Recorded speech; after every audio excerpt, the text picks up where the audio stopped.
सीधे पहुंच गए हैं बारामती, और बारामती कुछ ही दूर अब यहाँ पर है। हमारा ये सफर पहले शुरू हुआ मुंबई से पुणे तक का, और पुणे से अब बारामती जो इस बार अगर महाराष्ट्र की राजनीति पर बात की जाए और लोकसभा चुनाव की उन वीवीआईपी सीट्स की बात की जाए तो ऐसा लग रहा है कि टॉप 10 में तो आ ही जाएगी, क्योंकि यहाँ पर परिवार की लड़ाई है, परिवार की अगली पीढ़ी की लड़ाई है। एक तरफ शरद पवार, दूसरी तरफ अजीत पवार, और बारामती जो कि गढ़ है एक तरीके से पवार खानदान का, पीढ़ी दर पीढ़ी बारामती में पवार खानदान जीतता रहा है। यहां तक कि जब मोदी लहर थी उस वक्त भी इस सीट पर कब्जा जमाए रखा था शरद पवार ने, लेकिन अब ना तो वो पहले जैसी एनसीपी रही और ना ही वो परिवार रहा, टूट हो चुकी है, बिखराव हो चुका है। इसीलिए इस बार एक तरफ सुप्रिया सुले है तो दूसरी तरफ अजीत पवार, लेकिन लड़ाई तगड़ी है और वर्चस्व की इस लड़ाई में जीत किसकी होगी उसके बाद ये भी तय हो जाएगा कि परिवार जो चल रहा है पीढ़ी दर पीढ़ी शरद पवार का, पवार खानदान, उस पर आखिर कब्जा किसका होगा, जीत किसकी होगी। तो इसीलिए हमने सोचा बारामती में किसानों से जरा बात करने की कोशिश करें, लोगों से बात करने की कोशिश करें और ये भी देखने की कोशिश करें कि आखिर शरद पवार का जलवा कायम है या अजीत पवार, जिनके बारे में कहा जाता है कि खून पसीने से उन्होंने पार्टी को सींचा है इस क्षेत्र में, तो कम से कम उनके बारे में भी जनता क्या सोचती है। तो चलिए जरा बारामती की जनता से बात करते हैं और जरा समझने की कोशिश करते हैं कि आखिर इस सीट का मिजाज क्या बोले भारत में क्या कह रहा है।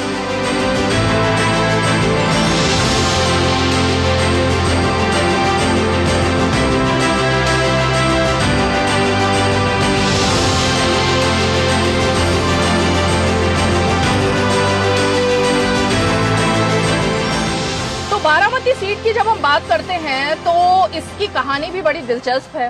शरद पवार, उनकी माताजी पहले, फिर बड़े भाई, फिर शरद पवार के छोटे भाई के बेटे, और अब जो मुकाबला आगे के लिए जिसकी हम बात कर रहे हैं कि परिवार में अब वर्चस्व किसका होगा, उसमें अजीत पवार के बेटे हैं, शरद पवार की बेटी है और उनके बड़े भाई के बेटे रोहित पवार, उनको भी एक तरीके से शरद पवार आगे लाना चाहते हैं। तो इसीलिए अब इस चुनाव में पीढ़ी दर पीढ़ी जो सीट एक तरीके से चलती आ रही थी उसका मुकाबला भी होना है।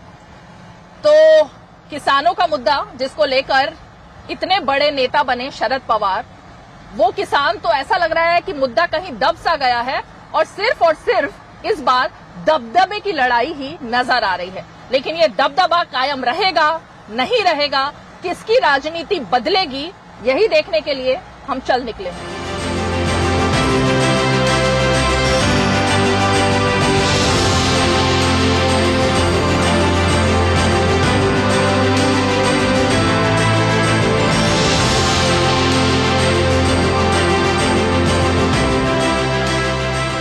शरद पवार को राजनीति का चाणक्य कहा जाता है और ऐसा भी माना जाता है कि वो कभी भी गेम को पलट देते हैं, और इसीलिए जब अजीत पवार ने पहली बार जब शपथ ली थी और उन्होंने बीजेपी का हाथ थामा था, तब भी ये माना जा रहा था कि शरद पवार कुछ ना कुछ गेम खेल लेंगे, ऐसा होने नहीं देंगे। उसके बाद हालांकि अजीत पवार फिर एनसीपी में आ गए, लेकिन जब ये दिखाई दिया कि अपनी बेटी को उन्होंने आगे बढ़ाने की कोशिश की काफी ज्यादा और अपनी बेटी के हाथ में पार्टी की कमान देने की कवायद शुरू कर दी, तब जाहिर तौर पर अजीत पवार, जिनको कि माना जाता है कि काका यानी शरद पवार के बाद अगर कोई पार्टी में सबसे ज्यादा मेहनती रहा, किसी ने काम किया, पार्टी को इस मुकाम तक पहुंचाया, तो वो अजीत पवार रहे। तो अजीत पवार ने पार्टी तोड़ी और वो आ गए बीजेपी के साथ, उप मुख्यमंत्री भी बन गए। तो इसीलिए उप मुख्यमंत्री उनके बनने के बाद और एनसीपी, जो कि असली एनसीपी अब सुप्रीम कोर्ट और तमाम चुनाव आयोग के कहने के बाद अब जब जहां पर बात आ गई है कि अजीत पवार ही असली एनसीपी के मालिक हैं, तो फिर ये लोकसभा चुनाव बहुत ज्यादा अहम हो जाता है। इसीलिए हमने सोचा कि जब हम महाराष्ट्र की सीटों पर लेकर के आ रहे हैं और आपको दिखाने के लिए अपने इस चुनावी रफ्तार के जरिए जा रहे हैं, तो बारामती सीट को छोड़ना नहीं चाहिए और यहां से इस बार महाराष्ट्र की राजनीति का एक तरीके से भविष्य भी तय होगा।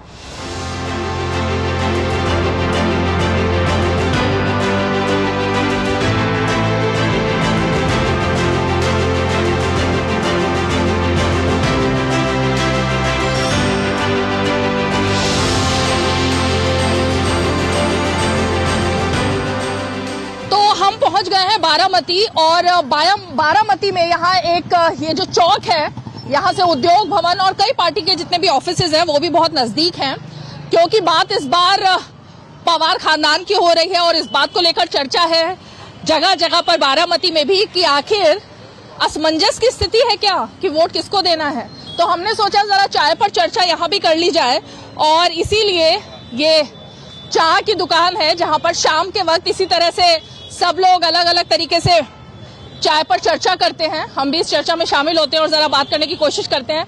तो इस बार महाराष्ट्र की राजनीति एक अलग ही मोड़ ले चुकी है, 2014 से लेकर 24 तक। बारामती क्या कहती है?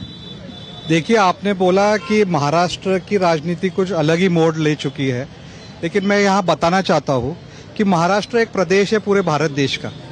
ये महाराष्ट्र की विधानसभा के चुनाव नहीं है, ये देश के लोकसभा के चुनाव है।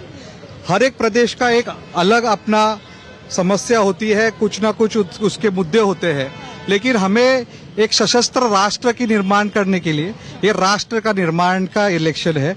एक राष्ट्र की छवि जो हमें बनानी है, उसके लिए हमें पंतप्रधान जो चुनकर आने हुए विधायक होंगे, सांसद होंगे, उनमें से हमको एक प्रधानमंत्री चुनना होता है जो पूरे राष्ट्र में और पूरे विश्व में एक सशस्त्र भारत की नींव रख सकता है, एक हमको एक मुकाम पर पहुंचा सकते हैं। हमारे पूर्व राष्ट्रपति एपीजे अब्दुल कलाम साहब ने एक सपना देखा था कि 2020 में हमें भारत को एक महान राष्ट्र बनाना है, एक विकसित राष्ट्र बनाना है, लेकिन कुछ कमियों की वजह से वो पूरा नहीं हो सका।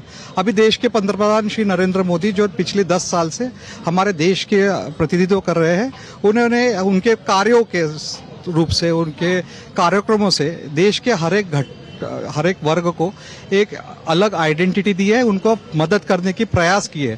आप देखिए, जहां उन्होंने सिर्फ भारत की छवि को एक ऊंचे मौकान पर नहीं पहुंचाया, जिन राष्ट्रों में भारत को निंदा किया जाता था वहां पर भी भारत के लिए आज एक विशिष्ट आदर है, मान सम्मान है, और भारत के पूरे इकोनॉमी को जो $5 ट्रिलियन पे इकोनॉमी ले जानी चाहिए, उस पे भी वो काम कर रहे हैं। आप तो ये देश की बात कर रहे हैं, लेकिन मैं तो बारामती का जिक्र कर रही हूँ। बारामती में तो ऐसा लग रहा है कि एक ही परिवार जो है वो मैदान में है और लोग असमंजस में है कि आखिर परिवार में से चुनना किसको है। सुप्रिया ताई, क्योंकि उनका काम है अच्छा।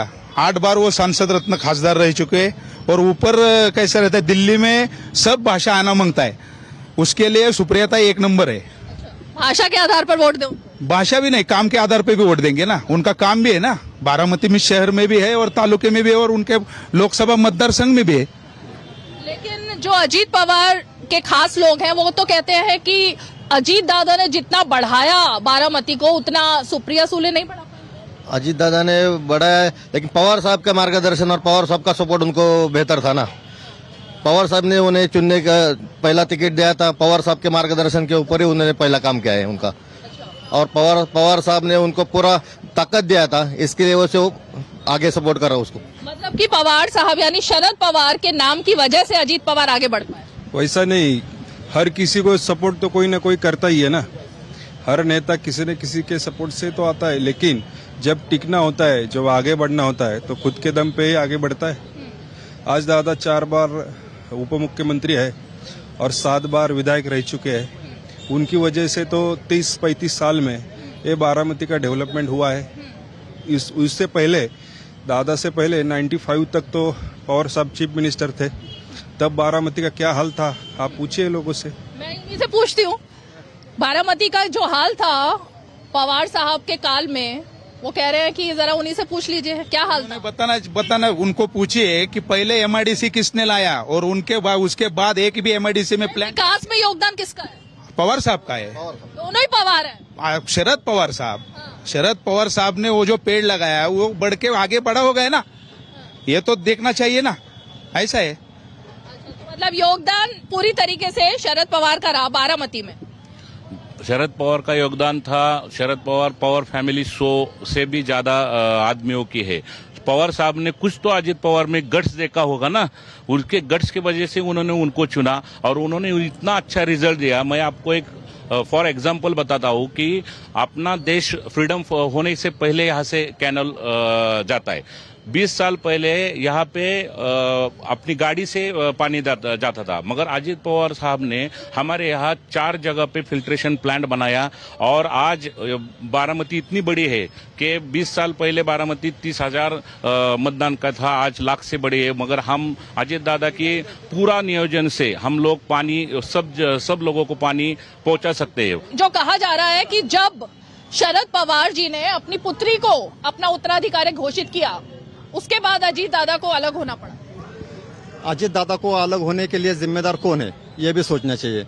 अजीत दादा ने आज तक जो भी उनके सार्वजनिक जीवन में और राजकीय जीवन में जो काम किया है, वो काम देखते हुए आप बारामती छोड़ के कहीं भी जाओगे पूरे महाराष्ट्र में, तो बारामती का छाप अजीत दादा पवार इसी नाम से पहचाना जाता है। एक तरीके से अजीत पवार ने ये डिक्लेयर किया है कि वो अपनी पत्नी को सामने उतारे, तो जब परिवार में 2 लोग सामने होंगे तो क्या लगेगा? ये बारामती है, यहाँ पर बारामती दोनों पवार साहब और ये अजीत पवार, ये दोनों का एक ही है, तो ये कंफ्यूजन में ये दोनों में है। मेरा एक सवाल है मोदी जी से कि मोदी जी 25,000 करोड़ का घोटाले का आरोप करते हैं, बाद में इधर हमारे नजदीक के जो दौंडे, ये जो पवार साहब का ही क्षेत्र है कि यह विधानसभा लोकसभा का, उसमें करोड़ों रुपए का ड्रग्स का रैकेट मिलता है, उस पर बात नहीं करती। वो 25,000 करोड़ का रुपया इधर के आम आदमी के जेब में नहीं आया है, उस पर बात नहीं करती। अरविंद केजरीवाल साहब को जेल में डालती है, पर बारामती के किसी को भी जेल में क्यों नहीं डालती? तो ये मेरा सवाल है कि इधर की जो राजनीति है, इधर की जो जनता है, ये जनता अब शून्य हो गई है। इधर के राष्ट्र नायक महादेव जानकर साहब जो है, जो राष्ट्रीय पार्टी की है, उनके वो जिस पार्टी में जाएंगे उसी पार्टी का ये बारामती का खासदार चुन के आएगा। अच्छा, ये बताइए, एक आरोप जो इन्होंने लगाया, मैं उसको थोड़ा क्लियर कर देती हूँ। इनका कहना है कि बीजेपी में आने से पहले अजीत पवार हो, छगन भुजबल हो, सबके ऊपर ईडी और तमाम केस थे, लेकिन बीजेपी में जाते ही सब कुछ ठीक हो जाता है, ऐसा लगता है? बीजेपी में जाके ठीक होता है तो जो उन्होंने बोला वो बीजेपी के साथ ही थे, उनके लीडर जो थे महादेव जानकर करके, वो बीजेपी के साथ ही थे, उनको कोई सीट ही नहीं दे रहे, इसलिए वो अभी मोदी जी के खिलाफ बात करे। जानकर साहब कह रहे हैं कि मोदी जी मेरे दोस्त है। ईडी वाला मुद्दा कितना अहम लग रहा है आपको? आपको लग रहा है बीजेपी में जाते ही एकदम से सबके पाप धुल जाते हैं? नहीं, आज तक ईडी का जो केसेस है वो कोर्ट में चालू है, इसका कोई डिसीजन नहीं हुआ है, इसलिए ईडी है तो ईडी है, ईडी है तो ईडी है, ईडी है तो ईडी है ना। ये डर रहे हैं इसलिए वो चुन नहीं पा रहे आघाड़ी के साथ जाना है या युति के साथ जाना है। अभी उनका डिसाइड नहीं हुआ है किसके साथ जाना है। वो सुबह फडणवीस साहब को मिलते हैं, दोपहर को पवार साहब को मिलते हैं, जो उनको सीट देगा वो अच्छा है, उसमें कोई ईडी वीडी कुछ नहीं है। वो कह रहे हैं कि आपकी दाल क्योंकि बीजेपी के साथ नहीं गल रही इसलिए आप अपोजिशन में। बीजेपी के साथ दाल नहीं, हमारे राष्ट्रीय नायक महादेव जानकर साहब कैबिनेट मंत्री थे, 16,000 करोड़ का उनका खाता था, मंत्री थे वो पशुसंवर्धन, उसमें रुपये का घोटाला नहीं किया, उसमें रुपये का घोटाला नहीं किया, इसी वजह से जो महादेव जानकर जी का बात कर रहे हैं, इसको पूछो भाजपा में जाके ये मंत्री हुए। मैं उसको कहूंगा जब तक तुम मंत्री थे वो तुम काय को लिए भाजपा के साथ गए थे? अभी भाजपा हाँ, तुम बोल रहे थे कि मैं ऐसा करूंगा वैसा करूंगा, आरक्षण ले लूंगा, दे दूंगा, तो आरक्षण जानकर साहब ने दिए क्या? नहीं दिए ना। धनगर आरक्षण के मामले में 2014 को यहाँ आरक्षण का यह बहुत बड़ा मसला हुआ था, तो यहाँ देवेंद्र फडणवीस आके बोले थे कि 15 दिन में आरक्षण हम देंगे, और इस 15 दिन का अभी 10 साल हो गए तभी तक आरक्षण नहीं मिला। पवार साहब इतने हैं तो उन्होंने पार्टी टूटने नहीं देनी चाहिए ना। पवार साहब अपने पवार साहब देश के नेता है, पवार साहब अपने देश के नेता है, राज्य के नेता है, उनको पार्टी संभालनी नहीं आती क्या? पार्टी में कुछ तो हुआ होगा ना। हम लोग बोलते हैं कि अजित पवार एक खुद के लिए किया, बाकी के 42 आमदार क्यों आए अजित पवार के साथ? पवार साहब सब गलत नहीं सुने, सबके ऊपर ईडी है, सबके ऊपर ईडी, इतनी ईडी। जिन्होंने भ्रष्टाचार किया वो उनके साथ गए, भ्रष्टाचार किया था इसलिए मतलब पूरी की पूरी एनसीपी के ऊपर भ्रष्टाचार। आगे ईडी को डर के वो साथ गए थे। अभी एनसीपी क्लियर हो गई, एनसीपी क्लियर हो गई, अभी एनसीपी क्लीन पार्टी हो गई। अब एक भी करप्ट उम्मीदवार भी एनसीपी शरद चंद्र पवार के पक्ष में, पूरा पिक्चर क्लियर है। उनका जो सवाल था 2014 के आरक्षण का, उनको बोल दीजिए पवार साहब धनगर आरक्षण दे रहे तो हम भी पवार साहब के साथ जाएंगे। 70 साल में नहीं दिया। मोदी जी और फडणवीस का बात कर रहे हैं धनगर आरक्षण के बारे में। पवार साहब ने 70 साल में आरक्षण ही नहीं दिया है, तो फिर उसका जवाब कौन पूछेगा? बताइए जी। वो बीजेपी बोल रही है 400 पार, वो इसलिए बोल रहे कि वो संविधान बदलने के लिए, और उनके साथ में वोट तो जनता देगी ना। नहीं 400 पार बोल रहे ना, वो संविधान बदलने के लिए, और ये उनके बगल में जाके बैठे। ऐसा कुछ होने वाला है? संविधान बदलने की बात हो रही है, क्या हो रहा है? क्या बदल? संविधान बदलने की बात हो रही है, 400 पार। ऐसा कुछ भी नहीं होने वाला है। ये अपने को मत डालने के लिए कुछ न कुछ बताना नहीं बताते थे। जब तक चांद और सूरज है तब तक संविधान यही रहेगा, यही संविधान है। जब तक सूरज चांद रहेगा तब तक संविधान रहेगा, उसको संविधान रहेगा। फिर से वो पॉलिटिक्स में पवार साहब आ गए, तो ये इनके पास कुछ अभी रहा नहीं है। कंस्ट्रक्टिव काम करने वाले अजित पवार है, जो महाराष्ट्र में काम करते हैं, बारामती में बहुत काम किया है। खाली पार्लियामेंट में बोलने से कुछ होता नहीं। अच्छा इंग्लिश हो, बड़ा बोलते हैं, लेकिन यहाँ काम करना, ग्राउंड लेवल पे काम है। एक बात बताइए कि जिस वक्त नरेंद्र मोदी की पूरे देश में लहर थी, उस वक्त भी बारामती सीट पर सुप्रिया सुले जीती थी, तो उनके साथ थे अजीत दादा, उनके साथ थे। 1,35,000 जो वोटिंग हुआ है वो बारामती से हुआ है। उसके पीछे वही हमने यहाँ से उनको वोटिंग किया है। अजीत पवार की वजह से जीत। यस, वही बोल रहे हैं हम कि अजीत पवार से वोटे। अजीत पवार ने जो काम किया, अजीत दादा ने जो काम किया, उसके बेस पे वो इलेक्शन जीते। अजीत पवार की वजह से सुप्रिया सुले जीती थी, अब उनके बिना कैसे जीतेंगे? अजीत पवार ही पवार साहब की वजह से है ना, पवार साहब की वजह से है ना। मतलब अजीत पवार साहब की वजह से। हाँ, फिर उन्होंने उनका टिकट दिया ना पूरा। तो पूरी पार्टी उनके साथ कैसे चली गई? पार्टी किधर गई है? वो अकेले गए हैं। इतने सारे एमएलए क्यों गए? आमदार खासदार ही गए हैं, लेकिन जो सामान्य जनता है वो पवार साहब और ताई के साथ ही है। वो सामान्य कार्यकर्ता शिवसेना का वही है, जो निष्ठावंत कार्यकर्ता है वो शिवसेना के साथ है, उद्धव बाला साहब ठाकरे के साथ है, और जो शरद पवार के साथ है वो भी असली वाला कार्यकर्ता है। 2009 के इलेक्शन में सुप्रिया ताई को बहुत अच्छी तरह से लीड मिला था। 2014 में जानकर साहब एक डार्क हॉर्स हुए थे, जिसमें बहुत एक क्लोजली फाइट इलेक्शन हुआ। उसके बाद सुप्रिया ताई को 2019 में भी एक क्लोज फाइट था, क्योंकि लेडी वर्सेस लेडी थी। बीजेपी ने पहली बार उनके साथ अगेंस्ट में पूरे ताकतवर एक इलेक्शन लड़ा था।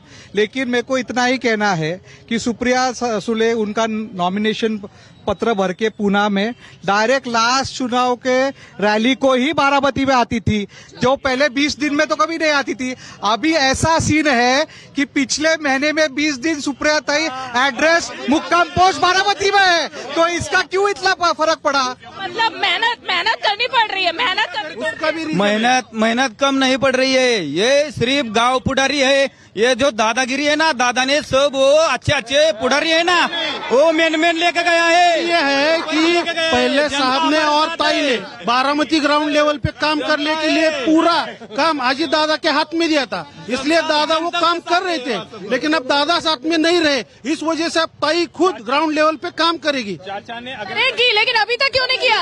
अभी तक नहीं, अभी तो चालू हुआ है। इसके पहले पूरा दादा को ही दिया था, दादा को ही पूरा अथॉरिटी था इससे पहले। दादा ने कर रहे अभी हम ये इधर के खासदार अभी काम कर रहे हैं। 15 साल कहाँ पर गए थे? 15 साल तो काम नहीं किया। अभी लोकसभा का चुनाव लग के बाद बारामती में ये जनता दरबार लेने की अभी काम चल रहा है उसका। इसके आगे तो क्या करेंगे उसका? एक बात बताइए, जैसे शिवसेना में हुआ, आदित्य ठाकरे को जब आगे बढ़ाने की कोशिश हुई और उनसे ज्यादा सीनियर लोग थे, उनको बुरा लगा, उन्होंने पार्टी छोड़ी। इसी तरह एनसीपी में भी हुआ, जब सुप्रिया सुले से ज्यादा केपेबल अजीत पवार, इसीलिए उनको बुरा लगा, इसीलिए वो आ गया। महाराष्ट्र में सबसे ज्यादा काम करने वाला कोई नेता होगा तो अजीत दादा पवार है। महाराष्ट्र में सुबह सबसे जल्दी उठने वाला कोई नेता रहेगा तो अजीत दादा पवार है। और उनके काम करने का तरीका ये दूसरे नेताओं को देखा नहीं जा रहा है, इसलिए उन्होंने उनको दबा के रखा था। आने वाले चुनाव के बाद जो विधानसभा का चुनाव होगा, उसके बाद महाराष्ट्र के मुख्यमंत्री अजीत दादा पवार ही रहेंगे, ये बारामती कर का ठाम विश्वास है। ये बताइए, क्या सुप्रिया सुले ही वजह रही एनसीपी के टूट की? बिल्कुल नहीं। ईडी वजह रही है, सीबीआई और ईडी। जब कांग्रेस की सरकार थी उस वक्त भी ईडी का इस्तेमाल हुआ है, उसके बारे में कुछ कह सकेंगे? कुछ बता सकते हैं? ये कांग्रेस के वक्त भी ईडी का इस्तेमाल हुआ। आपने आदित्य जी ठाकरे और सुप्रिया सुले के बारे में बात की, मुझे ये कहना है, आपने महाभारत देखा होगा, रामायण देखा होगा, बच्चे की प्रेम के खातिर सब रामायण महाभारत हो गया। अभी ये बारामती में जो पार्टी टूटी है वो बच्चे की प्रेम के खातिर टूटी है और उसका रिजल्ट आने वाला है। परिवारवाद को लेकर के मुद्दा बनाया बीजेपी ने, आपको भी लगता है यहाँ परिवारवाद की वजह से सब कुछ हो रहा है? पूरी इंडिया में मैडम परिवारवाद है। बीजेपी में पंकजा मुंडे परिवार के ये नहीं है क्या, उम्मीदवार नहीं है? पूरे ये इन लोगों का सियासत, इन लोगों का धंधा बन गया है ये सभी पार्टियों का। ये अपने बच्चों को सियासत में क्यों ला रहे? हम हमारे बच्चों को कोई आईपीएस बना रहा है, कोई बिजनेसमैन बना रहा है, ये सियासती लोग क्यों बना रहे? इन्होंने उसका धंधा बनाया हुआ। और ये सब एक है, इनकी नगर पालिका की तैयारी है, ये अपने नेताओं को खुश करने के लिए दिखा रहे हम कितने कट्टर है। ये सब एक है। कल तक ये दादा की तारीफ करते थे, ये ताई की तारीफ करते थे, आज ये दादा को झूठा साबित कर रहे, ये ताई को अच्छा साबित कर रहे। ये सब एक है, इनको नगर पालिका का टिकट चाहिए। वो अपने नेताओं को दिखा रहे हम कितने कट्टर है, कितने कट्टर है। हमारे आम आदमी के मुद्दे वैसे ही है यहाँ पर। आज भी बारामती में रोजगार नहीं है। आज भी बारामती में आरोग्य की सेवा 200 बेड का हॉस्पिटल है मैडम, लेकिन वहाँ पर महिलाओं की कोई सुविधा नहीं है। यहाँ पर स्कूल है मैडम, यहाँ पर नगर परिषद की स्कूल है, यहाँ पर जाके देखिए, वहाँ पर लोगों के बच्चों की, लड़कियों की टॉयलेट की दिक्कत है, पीने का पानी नहीं है। और ये विकास दिखाएंगे यहाँ से तो विद्या प्रतिष्ठान तक का रोड, ये रोड विकास है। विकास यहाँ का जो शोषित वंचित समाज है उसका विकास बोले तो विकास बोलते। ये सब मिले हुए हैं क्या? हाँ, सब हो मिले हुए हम, हो मिले हुए सब ऐसे ही विरोध हो? हाँ विरोध ये नूरा कुश्ती है, ये नूरा कुश्ती है। ये दोनों भाई बहन एक साथ चल रहे, परिवार बढ़ा रहे, ये दिखा रहे अपने नेताओं को कि हम तुम्हारे लिए कितना लड़े। कौन समझ रहा है? ये सब मिले हुए हैं क्या? सब मिले हुए हैं? कौन कह रहा है कि मिले हुए हैं भाई? ये अभी भी ऐसा लग रहा है कि ये सब सिर्फ ये बीजेपी को इस बारामती में एंट्री नहीं करना है, इसीलिए ये प्लान है, ऐसा लग रहा है। क्योंकि पवार साहब के भी और दादा की भी अभी जो लड़त होने वाली है, सुप्रिया ताई है और सुनेत्रा पवार, दोनों ही पवार फैमिली से है। जो भी चुन के आएगा पवार फैमिली से आएगा।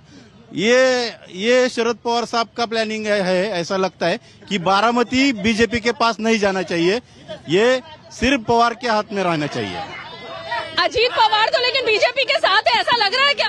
ये सब मिले हुए हैं क्या? नहीं, बीजेपी की एंट्री ना हो इसके? नहीं, विकास के साथ है बारामती, विकास के साथ है, अजीत दादा के साथ है बारामती, सब पूरी अजीत दादा के साथ है। इलेक्शन के बाद में कुछ भी हो सकता है, क्योंकि हमने पिछले इलेक्शन में देखा, जो चुनाव हुआ उसके बारे में जो भी चुन के आए, बाद में क्या हुआ, उलट पलट सब सत्ता ये हुआ। ऐसा अभी भी हो सकता है, ऐसा लग रहा है। इनका कहना है शरद पवार मास्टरमाइंड है, वही सब कुछ करवा रहे हैं। देखिए, ये चुनाव है, जीत हार तो है, तय है।